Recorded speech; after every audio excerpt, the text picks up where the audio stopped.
Call to order the Wednesday, July 13th meeting of the Ames Zoning Board of Adjustment. My name is Rob Bowers. I'm the acting chair tonight. Our chair and vice chair were unable to be here tonight, so I'll be filling in for them.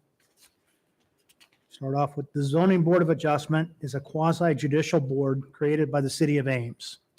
The board's purpose is to decide on applications for home occupation permits, special use permits, exceptions and variances to the zoning ordinance, applications for conditional use permits in the floodplain, requests for reasonable accommodation because of a handicap, and appeals of decisions of the zoning enforcement officer. As a board of the city, we welcome all testimony.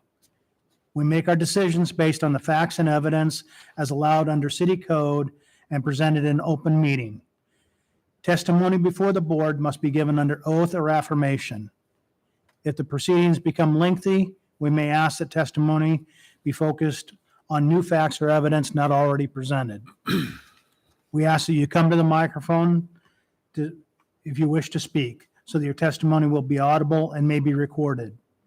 Before speaking, please complete an orange information card and hand it to the recording secretary. When you are testifying, please address your remarks to the board. We also ask that proceedings be orderly. The Zoning Board of Adjustment is an independent volunteer board of citizens. We are not a part of the city administration.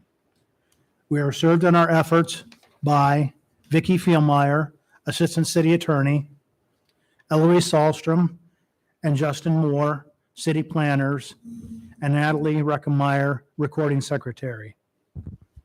The order of proceedings this evening for each application will be as follows. First, an oral statement summarizing the issues and procedural steps will be presented by staff. Second, testimony and evidence will be presented by the applicant.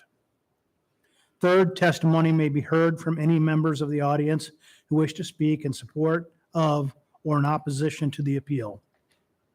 Next, the board will give the applicant and the city staff an opportunity to present concluding summaries and arguments.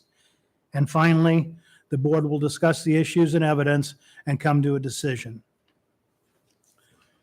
First item on the agenda is the approval of minutes of the meeting of June 22nd, 2022.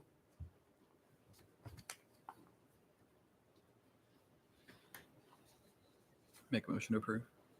Motion, is there a second? I'll second. Motion by Zener, second by Patton. All in favor, say aye. Aye. Aye. Motion carries unanimously. Second item is a request for a special use permit for Prairie Flower Children's Center at 1415 Summit. Okay, thank you.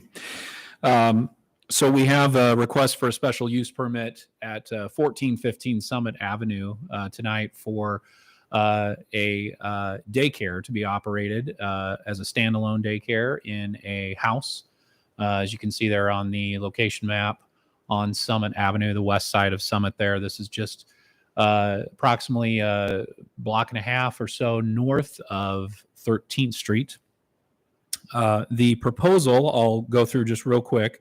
The owner has applied for a special use permit here at this lot. This is a low density residential zone with single family detached homes. Most of the neighborhood dates back to the early 20th century as far as development. So it just kind of gives you a layout or an idea of the layout there. Prairie Flower Daycare is the daycare that is applying for this special use permit. And the home there is a detached home. It currently has a small garage to the rear, which the daycare proposes to eventually remove and to provide for surface level parking stalls. 2 parking stalls there are proposed to the rear of the house. There's also a proposed fence to enclose the backyard. And along with some of the required improvements there, such as the parking and the paving of the driveway, there's also a proposed ADA accessible ramp there in the front yard to meet the ADA standards. The applicant also needs to comply with internal building code standards. So they have been in discussions with the building department and have worked out a plan to comply with those standards internally in the home for the daycare. The site plan that you can see there dimensions some of the areas on the property. Shows you again the parking dimensions there. There are two 9x19 parking stalls that are required in this case. And we go by our standard that we cite there in the report in the code, where it is 2 spaces per classroom. So the daycare center is viewed as 1 classroom. And those are the minimum required in this particular case to comply with the parking standards, as well as the full paved driveway all the way up to the parking there to the rear. What I'll go ahead and do now is just kind of highlight real quick what the proposed use is. So the daycare would operate Monday through Friday between the hours of 7:30 a.m. and 5:30 p.m. primarily. There may be occasional small parent meetings or small gatherings on occasion after hours or on a weekend. The daycare will have 2 employees on site at any time, and they can accommodate up to a maximum of 20 children at a time. The number of employees will comply with the state licensing requirements. There are 2 programs offered by the daycare. There is a preschool program, which accommodates 3 to 5-year-olds. And that'll be during the first part of the day. And then there is a after-school program that will be the second part of the day. And that age range is 5 to 18-year-olds.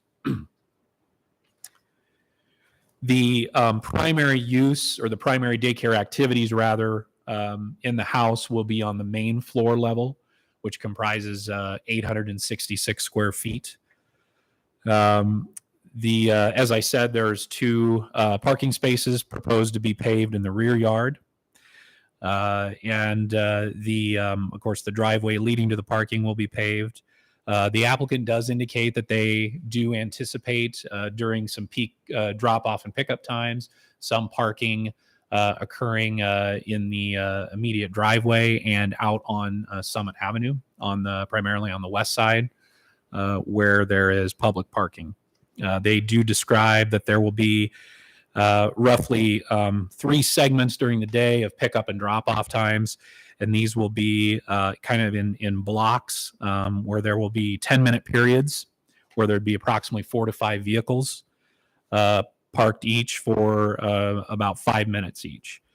And there is a chart that we included on page 7, or it's actually on page 7 of the application that breaks those times out for you a little bit more in detail that the applicants provided. So what we have then is, of course, we state the review criteria as well as the applicable law that you're considering here. We also do want to note that we did do public notification. This is a 200-foot requirement from the property boundaries of the site in the neighborhood. So notice was made and was published in the newspaper as well as a sign placed on the property. There is a included neighbor signature page that was included with the application from the neighbors, as well as a letter from a member of the community. So I'll run through real quick what the general standards are and the residential standards. So there are 7 general standards to consider with this type of special use permit request. And then following that, there are 8 residential standards. And so when we analyze these, we have findings and then we have a conclusion. We give you then after the conclusion whether or not we believe that the standard has been met. Of these 7 general standards and 8 residential standards, in the 7 general standards, there was 1 standard that was not met according to our analysis, and there were 2 standards in the residential section that were not met. So I'm just going to go through briefly. I'll just state the standard, and then I'll just go into a little bit more detail on the 3 that were not met. So the first general standard is that the proposal is harmonious with and in accordance with the general principles and proposals of the land use policy plan for the city. In this case, this would be the Ames 2040 comprehensive plan. That's our current comprehensive plan. So after our findings and conclusion, we did find that that standard was met for the general standards for the special use permit. The second one is that the project be designed, constructed, operated, and maintained so as to be harmonious and appropriate in appearance with the existing and intended character of the general vicinity, and that such a use will not change the essential character of the area in which it is proposed. And we do state our findings there and conclusions, and we did conclude that that standard was met. The third is that it not be hazardous or disturbing to existing or future uses in the same general vicinity.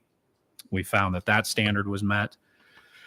Also, the next one is that it be served adequately by essential public facilities, services such as highways, streets, police, fire protection, drainage structures, refuse disposal, water and sewage facilities, and or schools.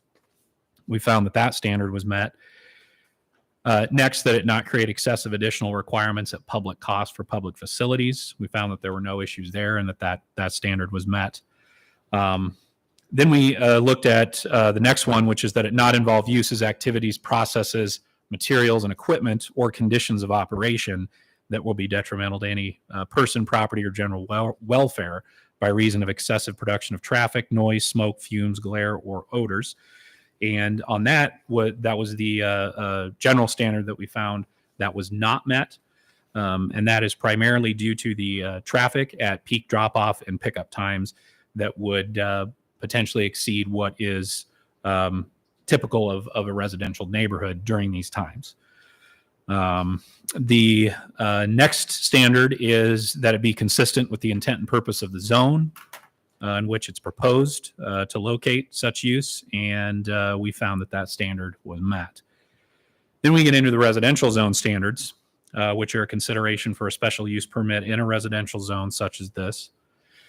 The first one is that it not create excessively higher levels of traffic than the predominant pattern in the area and not create additional traffic from the proposed use that would change the street classification, and that such traffic shall not lower the level of service at area intersections. We did conclude that that standard was not met. Again, we cite there the potential for traffic congestion during those particular times during pickup and drop off, as would otherwise be expected in a residential neighborhood. The next one, the second, is that it not create a noticeably different travel pattern than the predominant pattern in the area. Special attention must be shown to deliveries or service trips in a residential zone that are different than the normal to and from work travel pattern in the residential area. This again was our second one in the residential standards that we found that was not met in this case. And again, it had to do with the traffic and the ability for traffic to have to potentially park or congregate for certain periods on Summit there. The third is that it will not generate truck trips by trucks over 26,000 pounds, which is the gross vehicle weight, to and from the site, except for waste collection vehicles, food delivery vehicles, and moving vans. We concluded that was met. Next, that it will not have a noticeably different and disruptive hours of operation. We did conclude that that was met. That it be sufficiently desirable for the entire community that the loss of residential land is justifiable in relation to the benefit. We did conclude that was met. That it be compatible in terms of structure placement, height, orientation, or scale with the predominant building pattern in the area. And we concluded that that was met. Next, that it be located on the lot with greater setback or with landscape buffering to minimize the impact of the use on adjacent property. There's no alteration proposed to the existing home, so it will maintain the same appearance. And so we determined that that was met. And finally, that it be consistent with all other applicable standards in the zone, which we did find it to be otherwise. And so we concluded that that standard was met. So with that, we also attached there, I'll just show you, that's the floor plan that was provided by the daycare, and the description there of the main floor with the main area of the use of the daycare. So with that, that really concludes my presentation. So staff's alternative, or staff's recommendation rather, was alternative 1. So if you have any other questions at this time, I can answer those. Thank you. Yep. Questions for staff? Yeah. Did any of the neighbors indicate they objected to the application? I have not had any comments or correspondence that indicate that they object. Okay.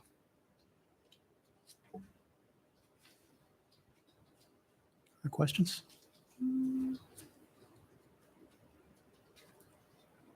No. Okay. The applicant?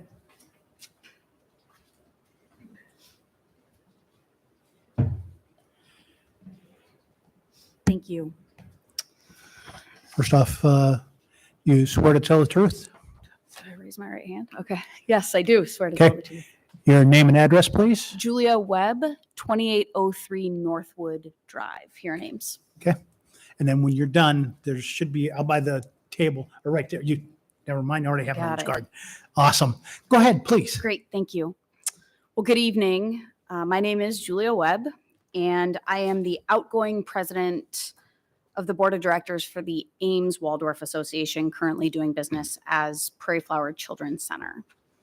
Thank you so much for the opportunity to speak to you tonight in support of our special use permit application. For those of you who might not be familiar with the Ames Waldorf Association, we began doing business as Prairie Flower Children's Center in 1996 here in town. Prairie Flower programs seek to honor unpressured childhood as a critical time for healthy development. Our programming draws from educational philosophies such as forest schools, Montessori, Waldorf, and other nature-based and child-centered pedagogies. In addition to offering preschool programming, as Justin said, for 3 to 7-year-olds, we've expanded to offering after-school programs as well for grade school and middle school age children. In 2011, we moved from our first long-term location, sharing space at the Unitarian Universalist Fellowship here in Ames, to the mutually beneficial sharing of space at Camp Camweta at 2807 Duff Avenue. That's owned and operated by Campfire Heart of Iowa as a summer camp. We've been occupying that space during the school year for the last 11 years, save for a brief gap in programming during the COVID-19 pandemic. Our shared space at Camp Camweta was a magical location for our children and families. We inhabited 14 acres of woods that provided us the space and opportunity to offer our nature-based curriculum.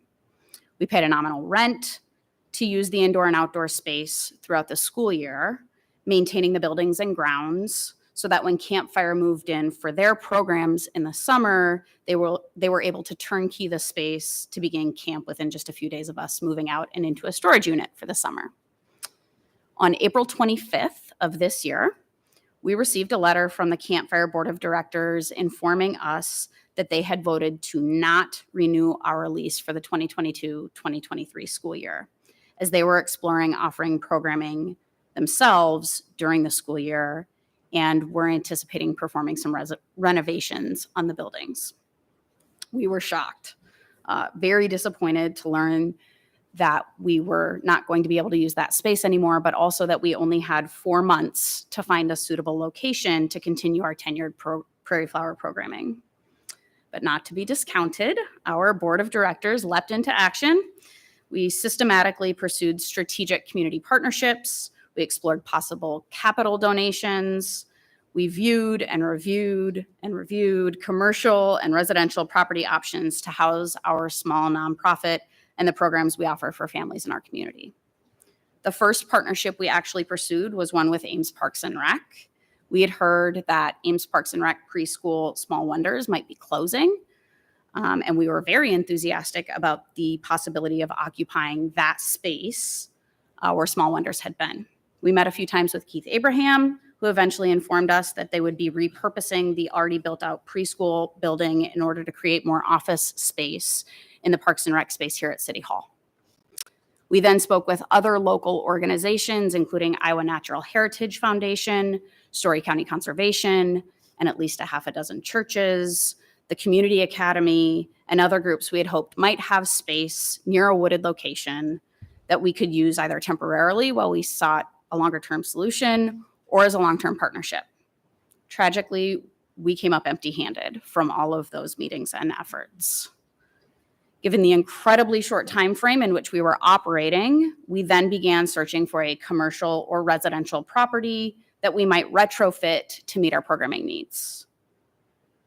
In May, I called the city planning office to discuss what stipulations, regulations, and code we should consider when searching for a property. I had two just about an hour each discussions with a city planner in which I laid out to them the details of our predicament and asked for guidance about the process of requesting a special use permit should we find a residential property that we thought might meet our programming needs.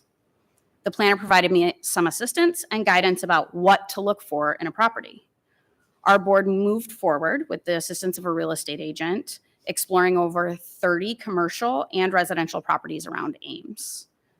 We used the guidance of the planner as well as our menial budget as our framework for including or excluding various properties as we looked for a new home for Prairie Flower. In mid-May, we negotiated the terms of an offer on the house located at 1415 Summit Avenue. We were excited about the incredible proximity of the house to publicly accessible woods, a core component of our programming. After going under contract on the property, I reached out to the planning department at the city to get additional guidance about the special use permit application specific to the home at 1415 Summit Ave. We completed the application and submitted it to the city just before Memorial Day weekend.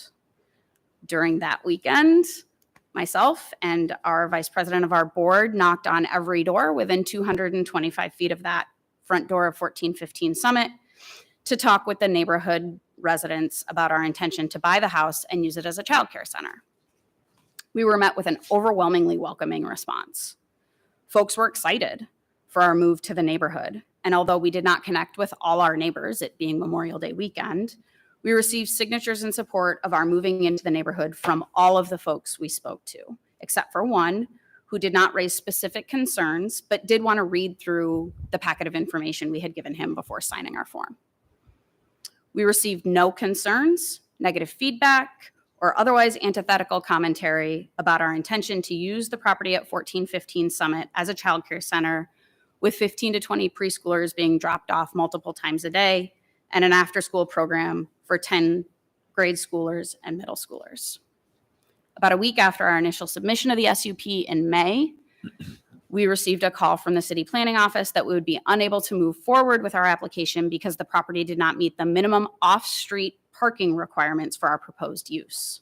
We were shocked by this feedback, as we had completed nearly 4 hours of discussions with city planners asking specific questions about what kinds and features of properties to pursue, as well as questions like, what am I not asking you that I should be? I'm not a planner. I don't work in city government.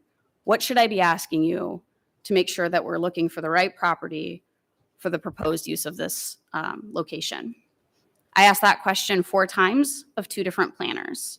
At no time were we provided any information about parking requirements related to the properties we should be looking at. Had we known this was a requirement, we would have amended our search to include only properties that met the off-street parking qualification, as we did with all of the other guidance that the planners provided us. We immediately requested a meeting with Kelly Diekman. Am I saying that right? Diekman? Okay. I hate to mispronounce names, who met us at 8 o'clock in the morning following the call, informing us of our stalled SUP. After an hour-long discussion with Kelly, we identified a possible path forward with the property at 1415 Summit. We would have to remove the single stall garage and pave an extension of the parking pad behind the house, the entire driveway, and add a sidewalk. Well, none of those improvements were included in our original budget, as none of them had been mentioned to us during our due diligence discussions with the planners. We scraped up the money to accommodate these unforeseen modifications, as we knew we were too far into the summer to pursue a new property and be able to close on that new property by the time our programming was to begin on September 6th of this year. At our meeting with Kelly, he asked if we had discussed our purchase and proposed use with the building and fire inspections folks here at the city. We had not. This was also not suggested to us by anyone with whom we had discussed the purchase. Kelly offered to bring our application, our SUP application, to a joint meeting with the building and fire inspections departments later that day. Kelly called me the following day to inform me that the building inspections folks had shared with him that Prairie Flower would need to bring the house into ADA compliance for entry into the building, requiring us to install 40 feet of ramp onto the front of the house.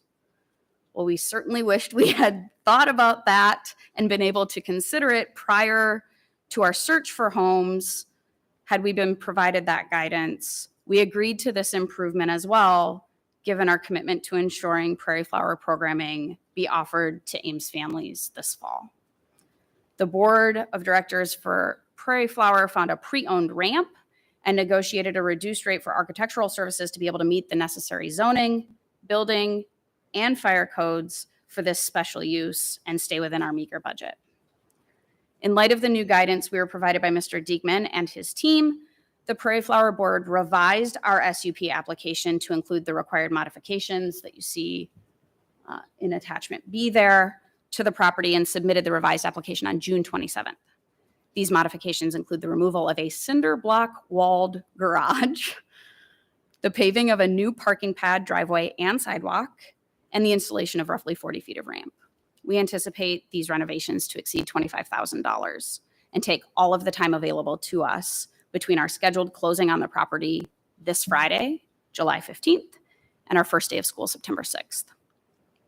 All of the work to write, coordinate, meet, schedule, respond, and transition our programming from our Camp Camwita location to this new property on Summit Avenue is being conducted by a very small group of otherwise employed parents and community members.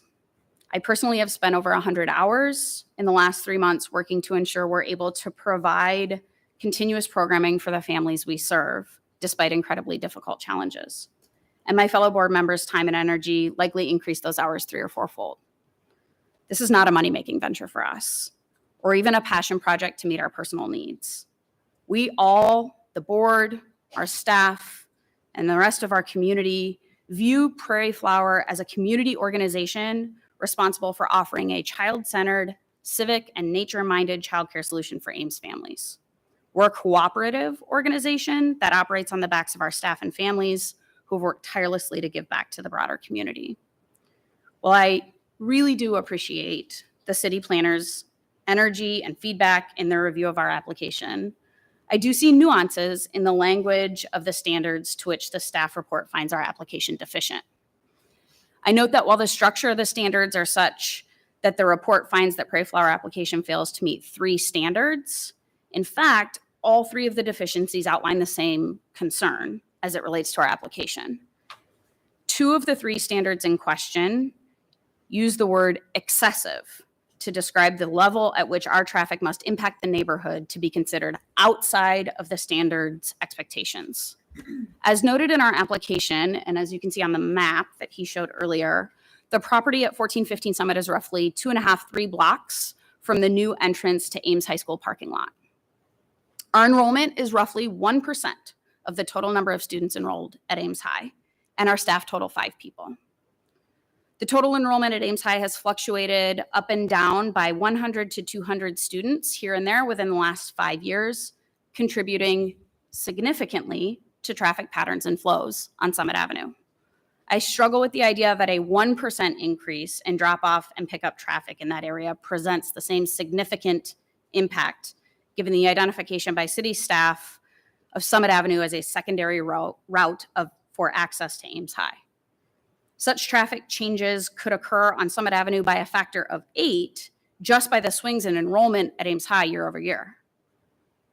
The 3rd standard noted by the staff report refers to a, as Justin said, noticeably different travel pattern different from the predominant pattern.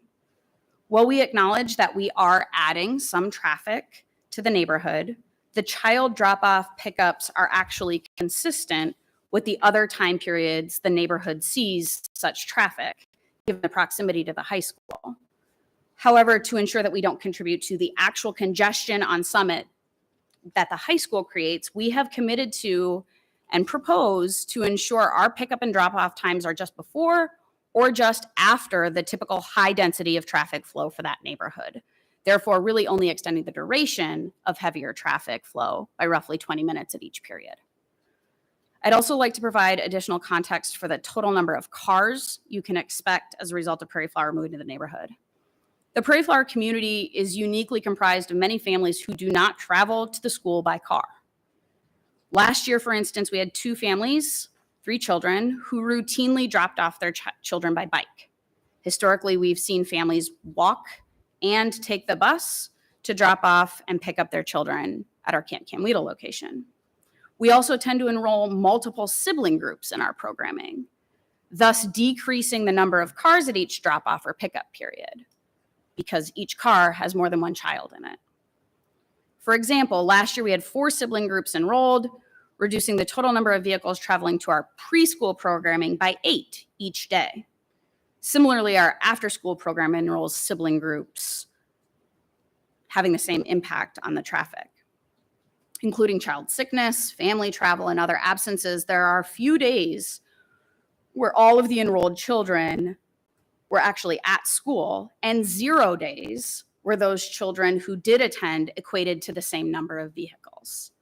While I acknowledge that we must prepare for a maximum impact of traffic given the number of enrolled children, a more accurate day-to-day picture of the total cars at each period would be 3 to 4, or 9 to 10 cars per 20-minute period, 4 times a day. In terms of off-street parking, there are 11 parking spots within a similar walking distance as our parking lot was to the cabin at Camp Camwita. In addition, there are 2 tandem spots in the driveway at the property, as Justin mentioned. A brief and very non-scientific survey over the last week has shown that at all times in which I drove by the property, which totaled 14 times, all of which were at similar times of the day as our school would be impacting the on-street parking available, a minimum of 6 of the 11 spots were open. Most often there were 7 spots available. And that does not account for the 2 driveway spots available to our families for drop-off and pickup.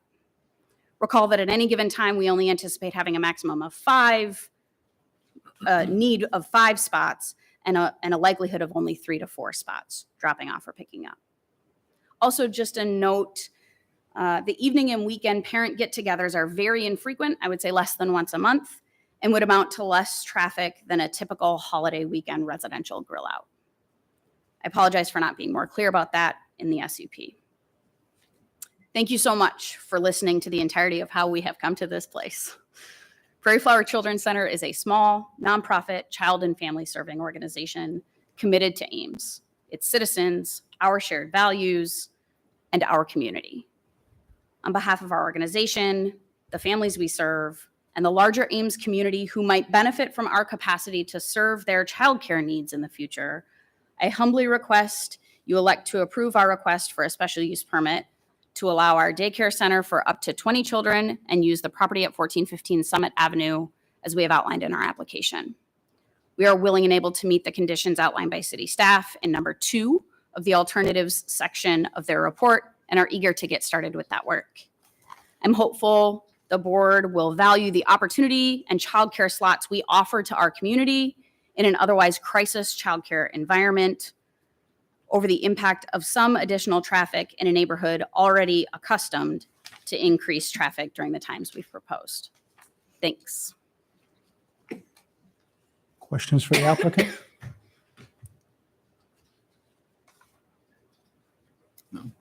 I've got a few. Okay, go ahead.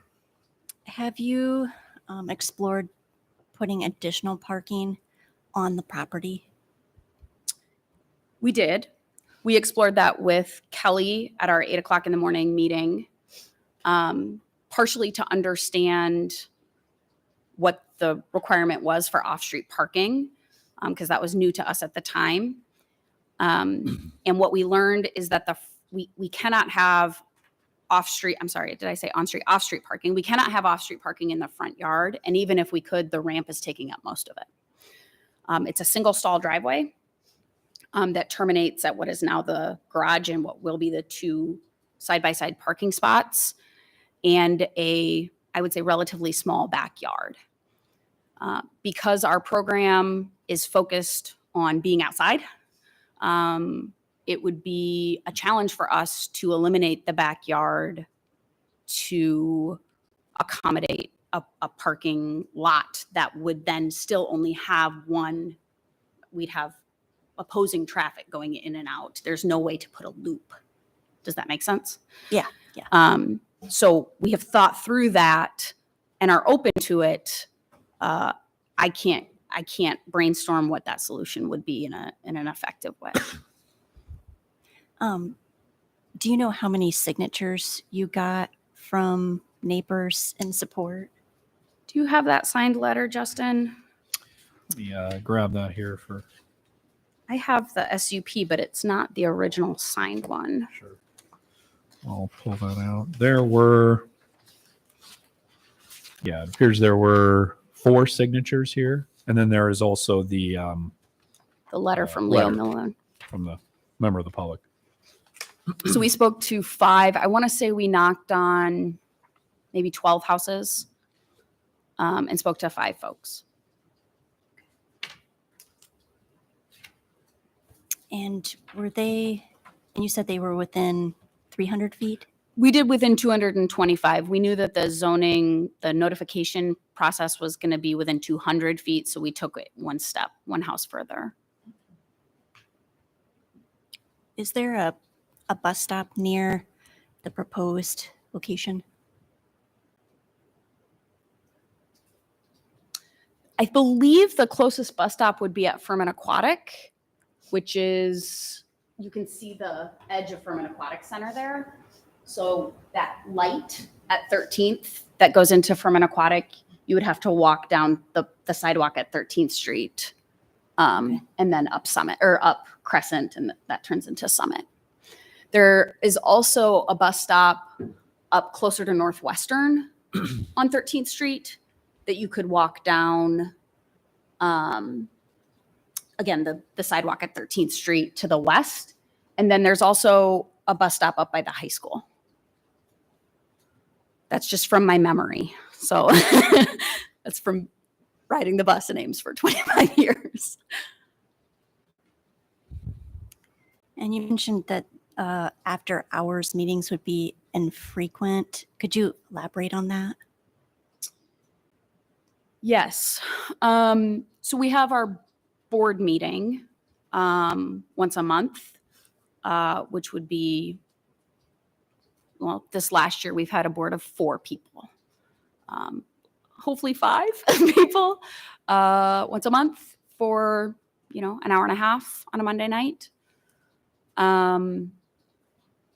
In those situations, we would essentially have 4 parking spots in our driveway because we would have the 2 tandem or 2 side by side that we're paving and then the 2 tandem. We also have done like a parent engagement group. Historically, those have not been well attended. I would say maybe 4 to 6 parents. We had those once a month when we were having them.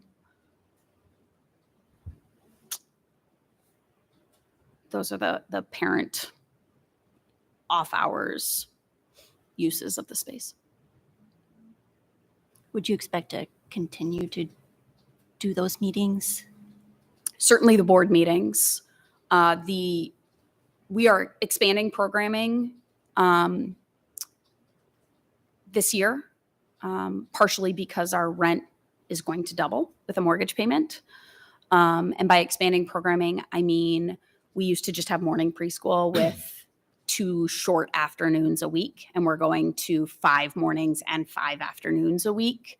And that's just purely a business decision to generate revenue, but it also was a thing we were working toward to be more accessible from an equity perspective, to provide a childcare solution that is during work hours. So I don't anticipate those parent groups, we're not even close right now. So I could see us going a year without doing those. But ideally, we would like to get back to the place where we're doing something with parents, offering parents something once a month. So there's two spots that are on the property that can be used for pickup and drop off. So in terms of just an estimate, at any given time, so, considering there's two that are off the street, how many would be, parking on the street? 2 to 3. 2 to 3 max, because 5, if every child drove its own car, the children aren't driving the car. If every child came in one car, then it would be 5 per staggered drop-off period. But every child doesn't, and so that already reduces it. And then you put absences in there, and I would say 3 to 4 total at any given period, which if there's 2 in the driveway, that makes for, 1, 2, 3 on the street. And that assumes that, we're talking about staggered drop off. I dropped my kid off all year. It took me 3.5, 4 minutes to park and get him out of his car seat, walk him in. You don't stay for long, because then they start to want you to hang around. And so you beeline it out of there. And so these periods of time where we're staggering it so that we have less traffic all coming at once, and we're having parents sign up for those staggered times. It could be that I get there right at the time of drop off, and the next period in my chunk can pull in after me. So, even within that time, it could be 2 cars at a time that need a spot. Has Prairie Flower thought about situations where parents either pick up or drop off not during their time, like say something happens and they can't do it during their time? Has Prairie Flower thought about that? That happens.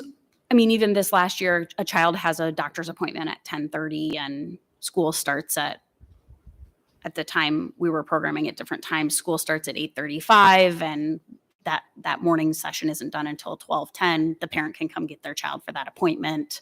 But when you have a child in preschool, you're not typically, you're scheduling those doctor's appointments in the afternoon when they're not in preschool. And so that was very infrequent.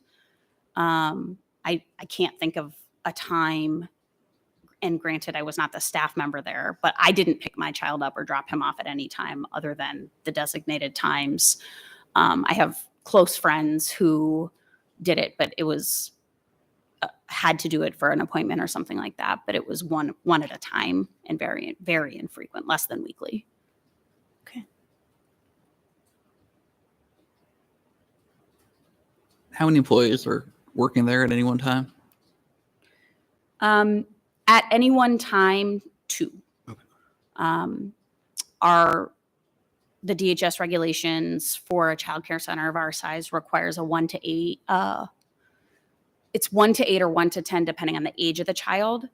And we stay within that. And so, for preschool, there's 2 staff on site. At the transition point where the 2 staff for preschool are leaving and the after school staff are coming in, there may be a time where there are 3 staff in the building for 10 or 15 minutes, but it's scheduled out so that it is 2 staff in the building at any given time. And I'm assuming they're going to park on the street, probably not the designated parking spots, or? I assume they'll park in the parking pad behind the house. Okay. That's what it's there for. Gotcha. Okay. Yep. Not in the tandem spots for drop off, but in those 2 designated spots.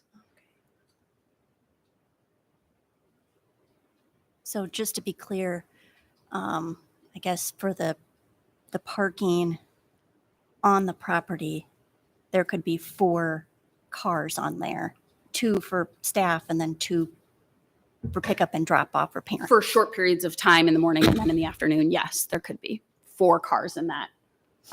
It's on the top of that is the driveway that goes in, and the 2 parking spots yes, thanks, Justin. Yep. So there could be 2 parked cars there of the teachers where Justin's cursor is. And it's really 3 tandem spots if you're snug.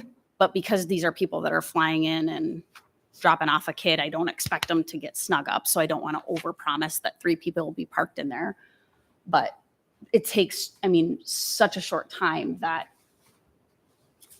you know, I would pull in first. And then if somebody got out their kid behind me and I had to wait 90 seconds for them to run their kid in and back out, that would be that's an easy situation. I have one question. Are there any other options for Prairie Flower at this time? There are not. If our special use permit is denied tonight, we will not have programming starting September 6th. If our special use permit requires to go to the next meeting, we'll convene an emergency board meeting tonight to determine whether or not we should go forward with the purchase of the house on Friday without a certain revenue source. I should say without the certainty of a revenue stream.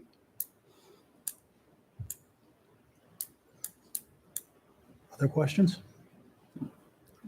Okay, thank you. Thank you so much.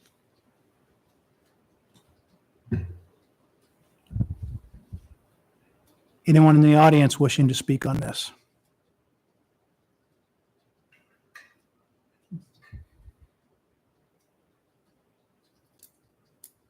Okay, close the public portion then. And back to the board for, or no, excuse me, back to the staff. I just had one thing to add that I didn't get an opportunity to give you copies of. We did receive correspondence from the owner that's in the purchase agreement with the daycare, and he's aware of the application and has no issues. That's what he indicated in his email. So just wanted to read that into the record. Okay.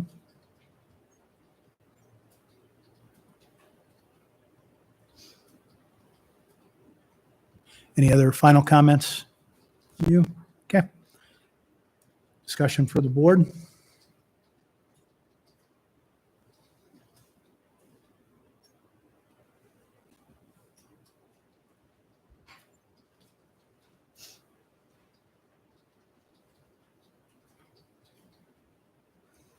Anybody ready to make a motion at this point in time, or?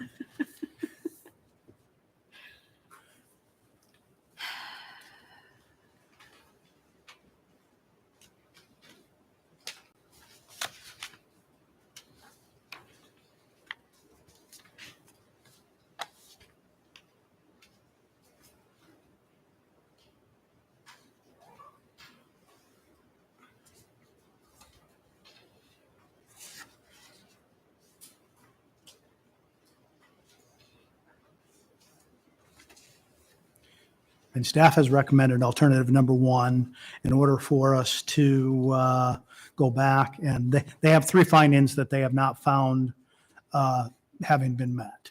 We have the opportunity, we can go through and look at each of those 3 findings, and if we feel that we find proof based on the testimony that we've received tonight that those 3 findings can be met, then we can enter into the record our reasonings why and our arguments why those 3 findings have been met. We would have to then enter that argument tonight. We would have to state those reasons and be ready to justify those reasons if we wish to do that. The other option is we can accept staff's recommendation of alternative number 1. Now, if we wish to do, if we don't accept, if we want to go back and look at those 3, then we would possibly be looking at alternative number 2. I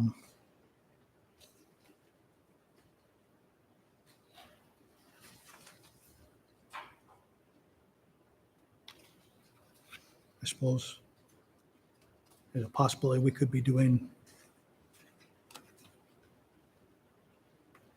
number 3, but I don't know what number 3 would be off the top of my head right now, but so.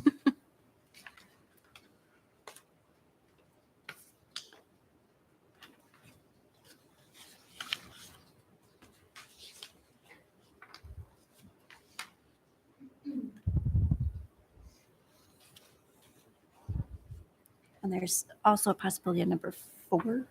What's that? Is there also the possibility of number 4? If we chose to do number 4, we would have to specifically let staff know what items it is that we need more information on. We can't just say number 4 and bring us back a workable solution. So, we'd have to give them some direction on what we wouldn't necessarily have to lay out chapter and verse, but we'd have to give them some direction on what we were looking for. Any more to add to that, Justin? Or No, yeah, like you were saying, if there was, if you chose alternative number 4, I would need to know specifically what you were looking to see in terms of information at a future date. So,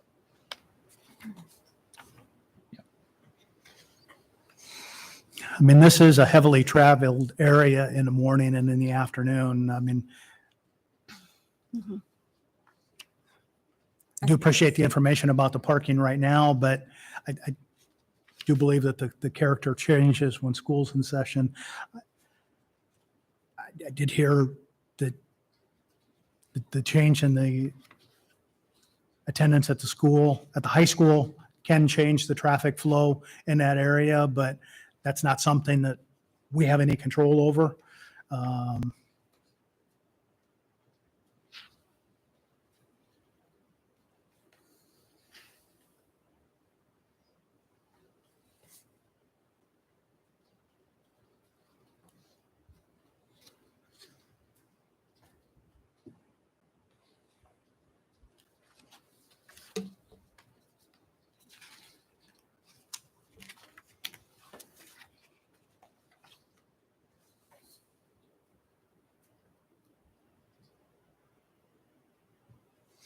I mean, if it's helpful, we can go through and look at, again, the first one was not involve uses, activities, processes, materials, and equipment, or conditions of operation that will be detrimental to any person, property, or general welfare by reason of excessive production of traffic, noise, smoke, or fumes, glare or odors.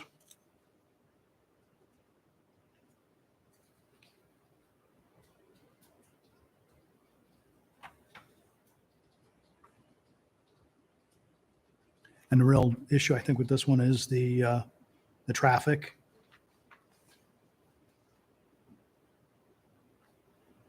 Traffic and the congestion. And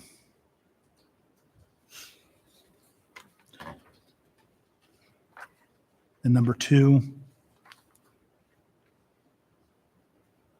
deals primarily with higher levels of traffic. And it talks about excessive. My question is, what is excessive?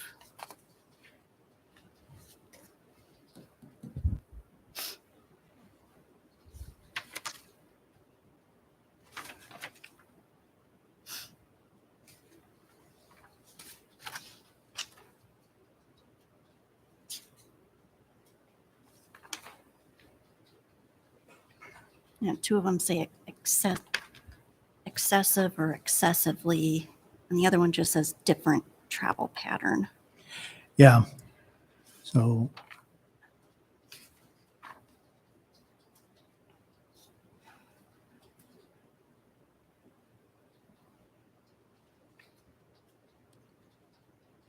that is possibly something that we could work to come up with or could discuss on whether or not we believe that excessive is met here. And if we choose to believe that it's not met, then our findings might be different. In order to do that, I think we first would have to I would suggest that maybe to make this simpler, the first thing we do is we take a look at the third one, which doesn't include that, because if we can't meet the third one, then there's probably no use to even look at the 2 excessive ones. So not create a noticeably different travel pattern than the predominant pattern in the area.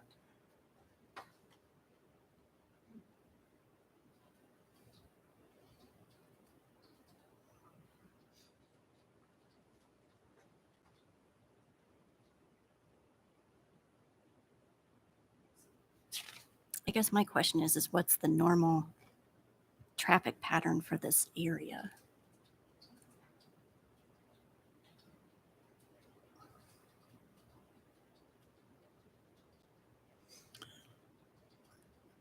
I think normal would tend to be a residential area or people traveling through, not people stopping and going on a 3 to 5 minute basis.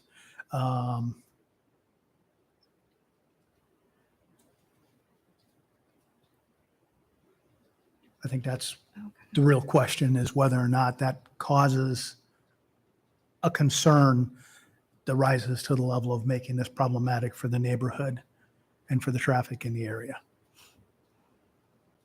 for the members of the board.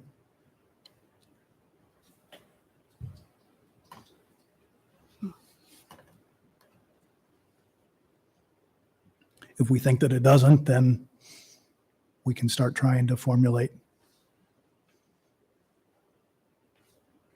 our justifications for the 3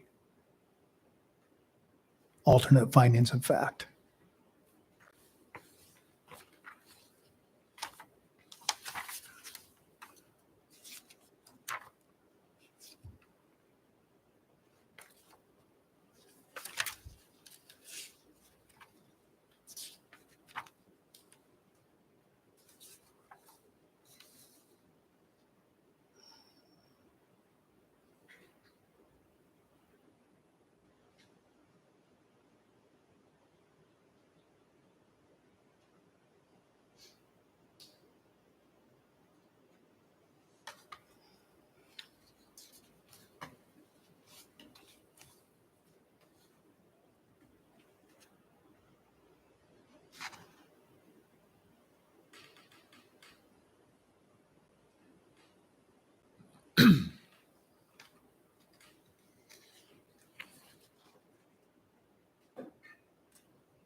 And actually, I guess there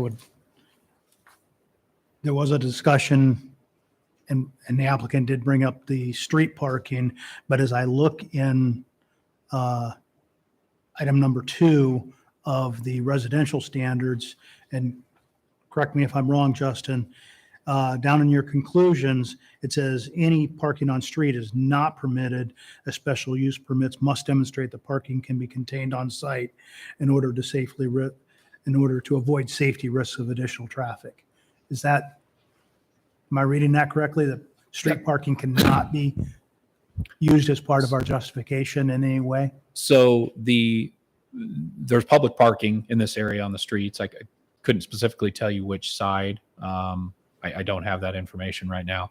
That conclusion was based off the existence of the use, which it wouldn't otherwise be there. So there is public parking permitted on streets, yes. Our conclusion, though, based on the analysis of the introduction of the daycare use, is what that statement's based on. So when you're looking at that, when you're looking at traffic, bear in mind the analysis of traffic, all in terms of traffic pattern and harmoniousness, that is what we would look at a physical or environmental impact on the area, speaking broadly. That's not a zoning standard by any means. So the site meets zoning standards. Otherwise, it's simply an analysis of whether the traffic, as it may be with this proposed use, is over, above, and beyond what would otherwise be expected. Hopefully that clears that up a little bit more. So our finding in this case was that with the daycare, we concluded that the parking on the street was problematic, as it wouldn't otherwise be anticipated beyond just residential homes. Okay. I will say that I'm a little bit concerned in terms of if you put pressure on parents to drop off and pick up in a hurry, get out of there in a hurry, and then you have 16, 17, 15, 16, 17-year-old drivers heading to the high school, oftentimes possibly late, possibly in a hurry, possibly not paying. I will just say driving in the manner that sometimes young adults do, that could end up being a additional factor of concern.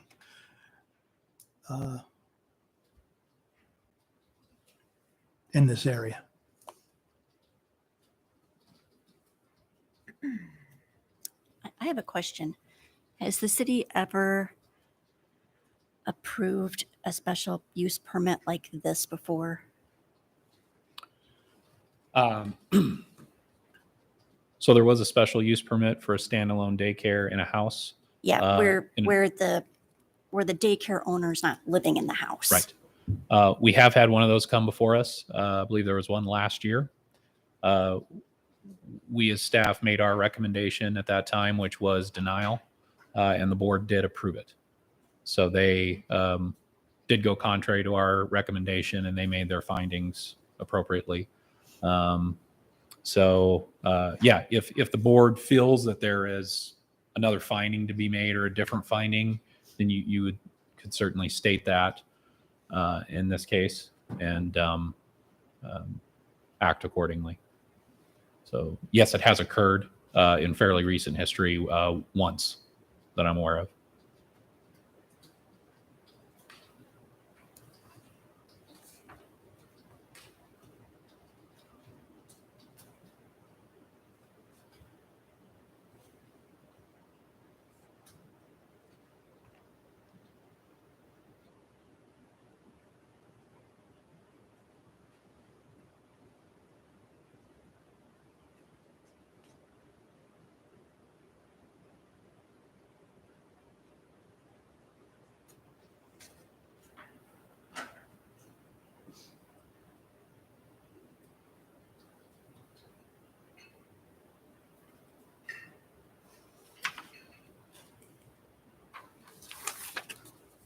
So your original question of can we say it won't create a noticeably different travel pattern? I guess I'm struggling to see how you wouldn't notice multiple pickups and deliveries during a day, but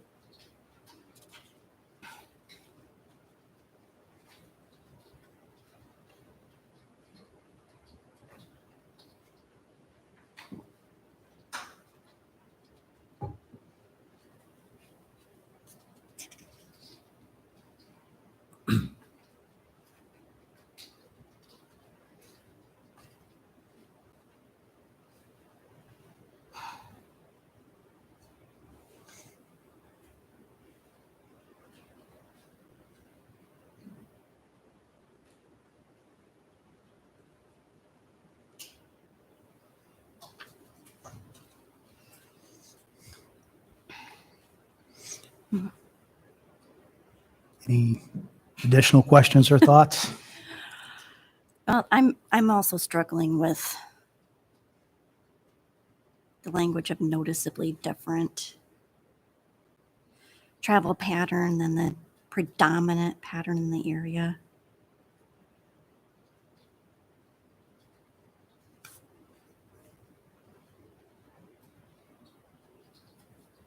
because it is a different travel pattern. The question is whether it's going to be noticeably different.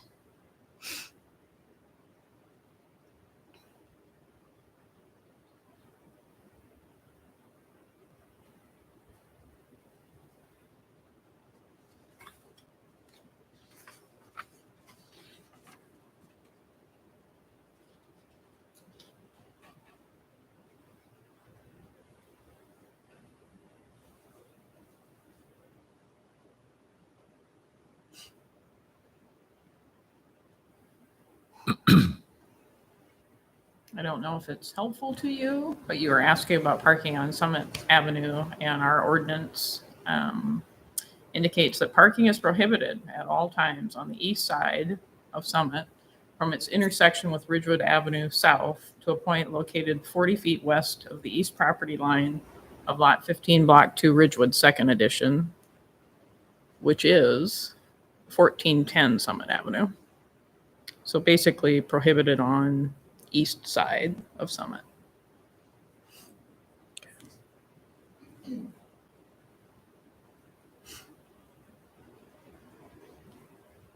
So parking is only allowed on the west side.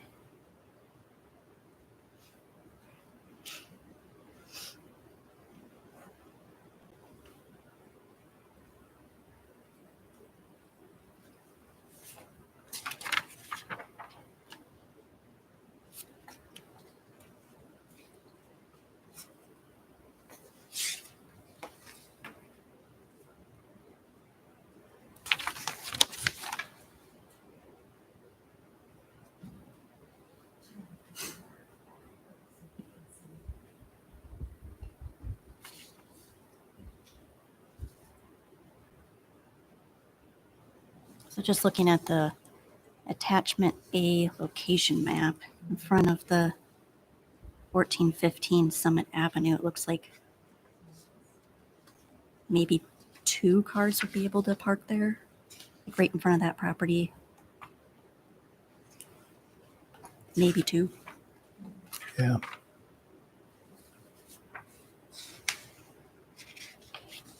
Off street or right on the street.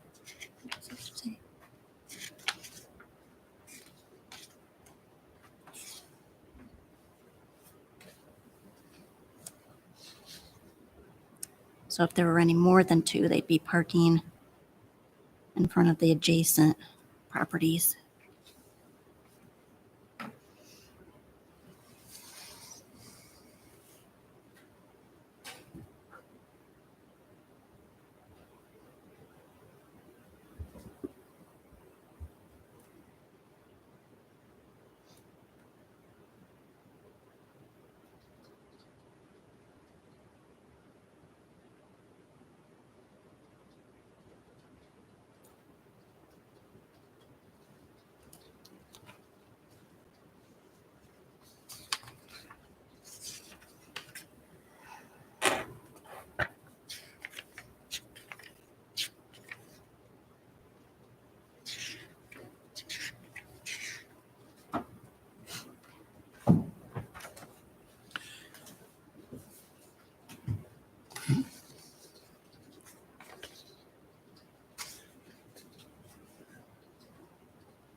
Well, I'm not sure that I feel like I can come up with justification to or that would come to a different finding of fact myself right now. I'm certainly willing to entertain if someone else has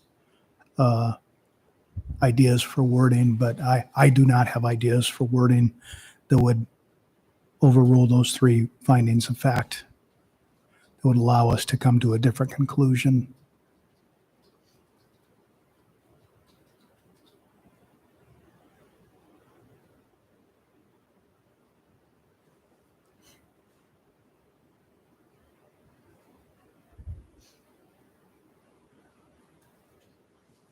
I would agree with that. I'm struggling to see how to differ with their outcome. So.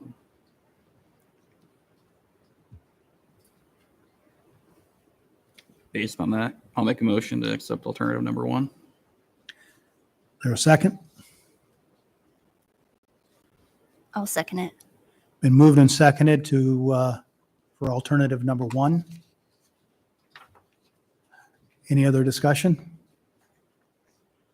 Roll call? Aye. Aye. Aye.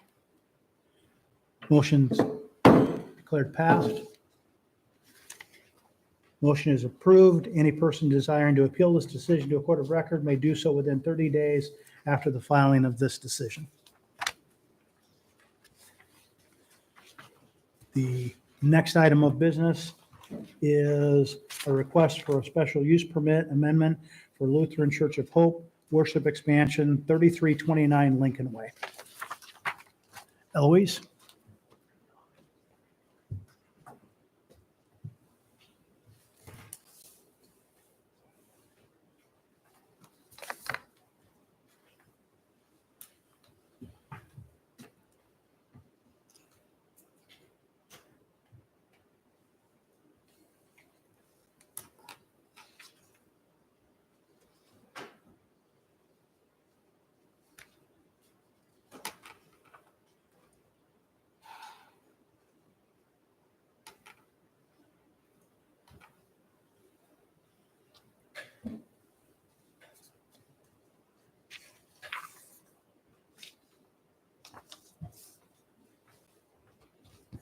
Good evening. My name's Eloise Sahlstrom. It's been a while, and I think some of you are new. I may not have met you before. I'm a planner with the city. This item that's coming before you is located at 3329 Lincoln Way. It's Lutheran Church of Hope. They acquired this building a few years back, about a year ago. They came before the Zoning Board of Adjustment for special use permit to expand into the entire building. At one point in time, the building included other uses in addition to a religious institution. And that special use permit was granted for them to expand into the whole building. At that particular point in time, they were limited on the approved worship area of 2,201 square feet as the maximum size that could occur, given the limitations on the number of on-site parking spaces. Required parking for religious institutions is calculated based on the worship area, not the building size. And the worship area of 1 parking space per 60 square feet of worship area. When it was approved a year ago, that meant they needed to, well, they did provide 31 on-site parking spaces, and they also received some credits for bicycle parking and landscape area improvements. Hope has determined that they would like to expand their worship area within the building. However, the site is limited and does not offer any opportunity for any additional parking. Because the site is located within the highway-oriented commercial zoning, remote or joint use parking is an allowance in this zoning district. They have recently requested and received approval of a joint use parking plan and easement that will be between Hope and First National Bank, that will provide them with additional 15 parking spaces after bank hours on Wednesday evenings from 6 to 11 p.m. The expanded area of worship to 2,913 square feet would require an additional 12 spaces, and they also want to reduce the number of bicycle parking facilities that would then also require 3 more spaces, which then equates to the 15 that would be provided at First National Bank. The city council approved their request, as I mentioned, that was on June 28th, just last month. And the bank is, one of the requirements for remote parking is that the parking be within 300 feet of the facility. This graphic shows you where Hope is. It shows you would, if you follow the sidewalk pattern that was installed a year ago at the front of the building at Hope, you would go down the sidewalk to the signalized intersection and then go to parking at 334 Lincoln Way, the First National Bank. I've outlined in the report how they meet the required parking spaces on site and also with the credit reduction as well as with the remote parking. And I'm not going to go through the addendum of findings with you. I will if you have questions on any of those or additional questions. I just want to summarize that the expansion of the Lutheran Church of Hope's worship area as a religious institution at 3327 Lincoln Way to 2,913 square feet will have no impact to the footprint of the building or to the building exterior. However, the expansion of the worship area does trigger additional parking that's not available on the site, but is available remotely within 300 feet. The 15 additional required spaces are provided through a joint use parking agreement with First National Bank. This agreement was approved by the City Council on June 28th, 2022, and a copy is included in your packet. The provision of this remote parking also allows Hope to reduce the bicycle parking to 12 qualified bicycle system spaces, 6 bike racks. Staff concludes that the expansion of the worship area is consistent with the general and specific commercial standards required for granting a special use permit. Based upon the findings of fact and conclusions in the addendum, it's the recommendation of the Department of Planning and Housing that the Zoning Board of Adjustment approve Alternative 1. And I will read Alternative 1.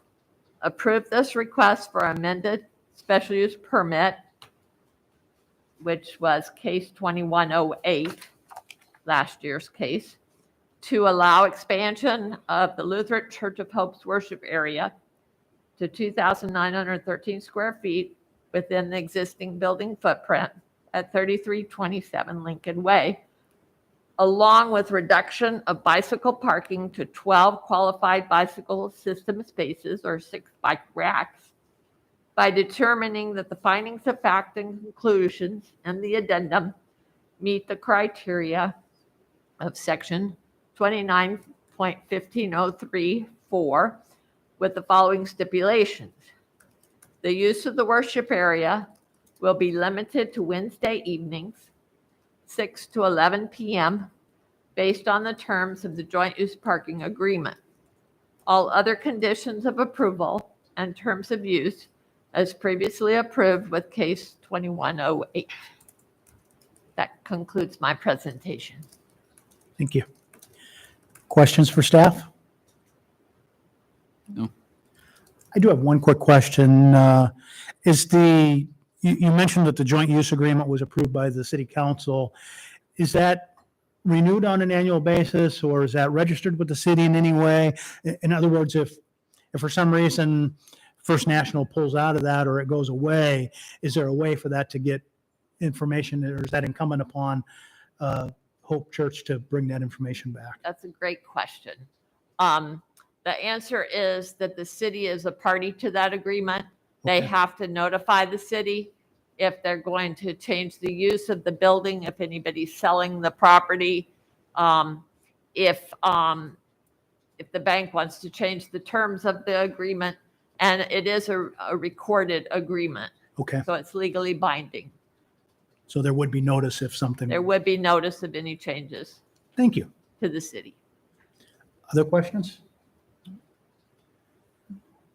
Is there anyone here to speak on behalf of the applicant? Just to answer questions if you have them. Are there any questions for the applicant? Okay. I believe so, so you're not required to speak. Okay. Any final comments, Eloise? No, I don't have any. Any discussion from the ward? Not. Certainly entertain a motion. No motion to approve alternative number 1. I'll second. Moved and seconded. Roll call. Aye. Aye. Aye. Carries. Motion is declared approved. Any person desiring to appeal this decision to a court of record may do so within 30 days after the filing of this decision. The next item and final item on the agenda tonight is a staff memo on voting procedures. Yes, Kelly asked me to present this to you. I'll just briefly summarize what it is. It's kind of just a notice to you to let you know of this request that's being moved to the city council to change the rules to make them more clear. It particularly will address issues related to votes that are 2-1 or 1-2, and it will align our policies with the state requirements, which the state requires 3 votes for any decision, even a denial. And so we have had some problems in the past where we didn't have clarity as to whether something was denied or if it was just having to come back before you. So this will provide clarity. And though once the city council, if the city council should approve the changes, then after that, it would come to you to be able to amend your rules to align with the city. Okay. And we don't have any action to take on this, but this is an opportunity. If somebody has a question, they can ask it tonight. And certainly, when we get ready to change our bylaws, assuming this passes through council, we'll have a chance to ask questions at that point in time too. If there are no questions, then entertain a motion to adjourn. Make a motion to adjourn. I'll second. All in favor, say aye. Aye. Aye.